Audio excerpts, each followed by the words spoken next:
तो दोस्तों ये साल है 2001। बेंगलोर पुलिस को कहीं से ये टिप मिलती है कि कोई शहर के अंदर इलीगली स्टैम्प पेपर की सप्लाई कर रहा है और इसी के ठीक बाद किसी पुलिस चौकी के ऊपर एक ट्रक भी पकड़ा जाता है जो कि पूरा ही स्टैम्प पेपर से भरा रहता है। और जब पुलिस वाले उस ट्रक ड्राइवर को उस स्टैम्प पेपर के बिल्स और इनवॉइसेस दिखाने की बात करते हैं तो वो ट्रक ड्राइवर पुलिस को इनवॉइसेस दिखाने में असमर्थ रहता है, जिस वजह से उस ट्रक ड्राइवर को पूछताछ के लिए गिरफ्तार करके पुलिस स्टेशन में ले जाया जाता है और उन सभी स्टैम्प पेपर को चोरी का स्टैम्प पेपर समझकर उस ट्रक को पुलिस अपने अंडर में ले लेती है और उन सभी स्टैम्प पेपर को भी अपने अंडर में ले लेती है। और अब इस पूरे मामले की जांच शुरू होती है। एक के बाद एक लोगों को उठाया जाता है, गिरफ्तारियां होनी शुरू हो जाती है और फिर पता चलता है कि वो स्टैम्प पेपर कोई चोरी के स्टैम्प पेपर नहीं बल्कि फेक स्टैम्प पेपर है। और दोस्तों अब जैसे जैसे जांच आगे बढ़ती है तो इसमें कहीं तेलगी का नाम भी आता है और तेलगी ये बात पहले से ही जानता है कि उसका भांडा अब किसी भी टाइम फूट सकता है, तो इस वजह से पहले ही तेलगी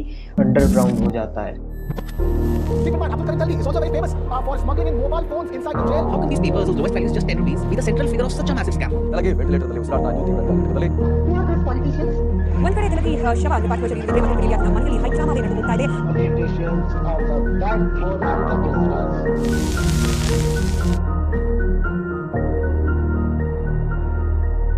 तो दोस्तों यह है नवंबर 2001। पुलिस को एक और टिप मिलती है कि तेलगी अजमेर शरीफ की दरगाह पर जाने वाला है, क्योंकि अब तेलगी अपने पूरे फेक स्टैम्प पेपर के नेटवर्क को कंट्रोल अजमेर शरीफ की दरगाह से ही कर रहा होता है। बिजनेस के सिलसिले में उसको जिस से मिलना होता है वो सभी अजमेर शरीफ की दरगाह पर ही आते हैं। वो वहीं पर उन लोगों से मिलता है क्योंकि उस भीड़ में उसको कोई पहचान नहीं पाता। और अब पुलिस भी तेलगी का स्वागत करने के लिए सिविल ड्रेस के अंदर अजमेर शरीफ पहुंच चुकी है।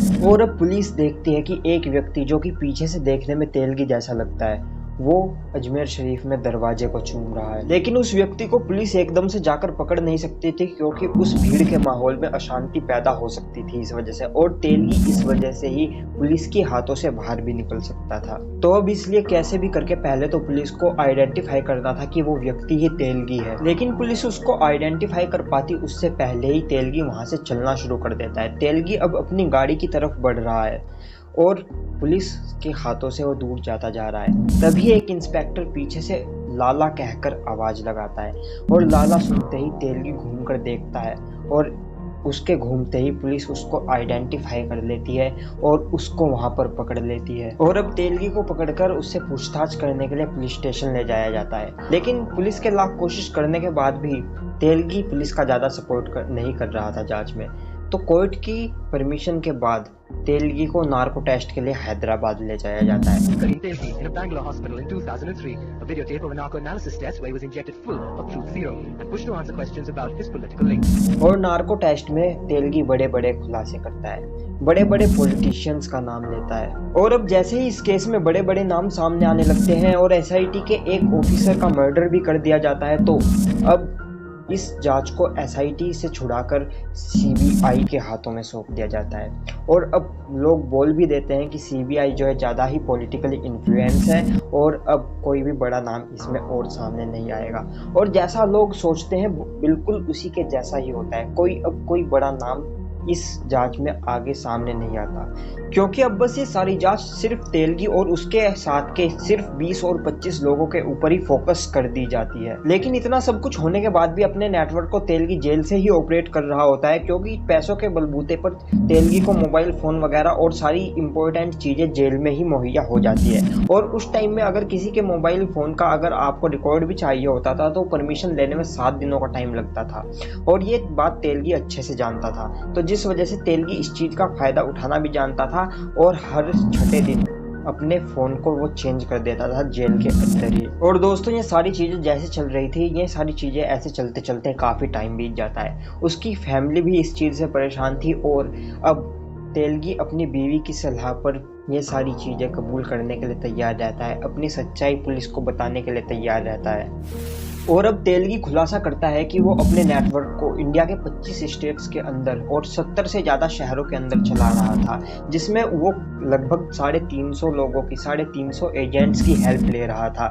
इसके अंदर कुछ बड़े बड़े नाम भी वो बताता है, लेकिन वो कभी भी सामने नहीं आ पाते। और इसी दौरान पुलिस को भी पता चलता है कि ये काम तेलगी पिछले 8 सालों से कर रहा है और इसी के अलावा पता चलता है कि तेलगी के अलग अलग शहरों के अंदर 100 से ज़्यादा बैंक अकाउंट्स हैं जिसके अंदर करोड़ों रुपए जमा है और 30 से ज़्यादा रियल इस्टेट्स है। लेकिन जब तेलगी से उसके पैसों के बारे में सवाल किया जाता है तो तेलगी को इसका खुद भी अंदाजा नहीं होता कि उसके पास कितना पैसा है। तेलगी अपने पैसों को बोरों के अंदर भर के रखा करता था, तो सिर्फ तेलगी अपने बोरों का अकाउंट बताता था कि मेरे पास इतने बोरे हैं, लेकिन उसके अंदर कितने पैसे भरे हुए हैं ये खुद तेलगी तक को नहीं पता था। और इस केस में तेलगी के अलावा उसके कुछ साथियों के बारे में भी पता चलता है, जैसे कि एक कांस्टेबल था जिसकी की जो मंथली तनख्वाह थी वो थी 9,000 रुपये, लेकिन उसके पास 100 करोड़ से ज़्यादा की प्रॉपर्टी मिलती है। एक पुलिस इंस्पेक्टर के पास 200 करोड़ से ज़्यादा की प्रॉपर्टी मिलती है। और इनके अलावा भी बहुत सारे ऐसे लोग होते हैं जिनके पास ऐसे ही करोड़ों रुपए की प्रॉपर्टी मिलती है, जो कि सिर्फ तेलगी की घूस के दम पर बनी हुई होती है, जो कि तेलगी ने उन्हें खिलाई हुई थी उनका मुंह बंद रखने के लिए। लेकिन इन सब के अलावा जांचों के अंदर कुछ ज़्यादा कुछ बाहर नहीं आ पाता और अब कोर्ट के द्वारा तेलगी और उसके 6 साथियों को सजा भी सुना दी जाती है, जिसमें से तेलगी को 30 साल की वर्किंग इम्प्रिजनमेंट की सजा सुना दी जाती है, जिसके साथ साथ 202 करोड़ का फाइन भी लगाया जाता है तेलगी के ऊपर। और अगर तेलगी उस 202 करोड़ के फाइन को देने के लिए मना करता है तो तेलगी की सजा यहाँ पर 3 सालों से और बढ़ाने का प्रावधान भी इसके अंदर शामिल किया जाता है। मगर यहाँ पर एक इंस्पेक्टर खुलासा करता है कि यहाँ पर कोई भी वर्किंग इम्प्रिजनमेंट तेलगी को हो नहीं रही है, बल्कि जेल के अंदर ही उसको सारी सुविधाएं मिल रही है। उसको हेल्पर भी अपॉइंट करके दिया जा रहा है। 4 से 5 बंदे उसकी मसाज करने के लिए जेल के अंदर ही उसको मिल जाते हैं। Look at this. Does this even look like a jail cell to you? Look at this. He's got a helper.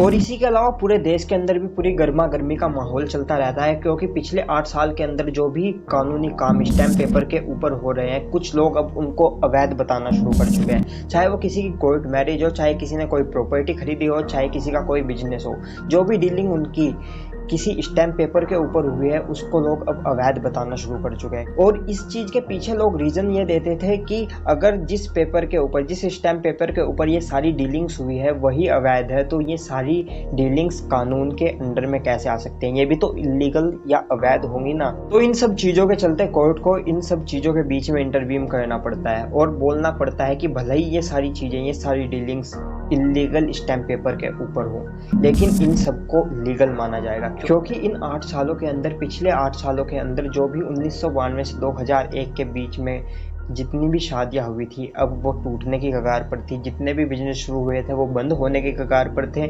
जितनी भी डीलिंग्स हुई थी उनमें भी कॉन्फ्लिक्ट्स पैदा होने शुरू हो गए थे। तो इन सब के चलते कोर्ट को इस बीच इंटरव्यू करना पड़ता है।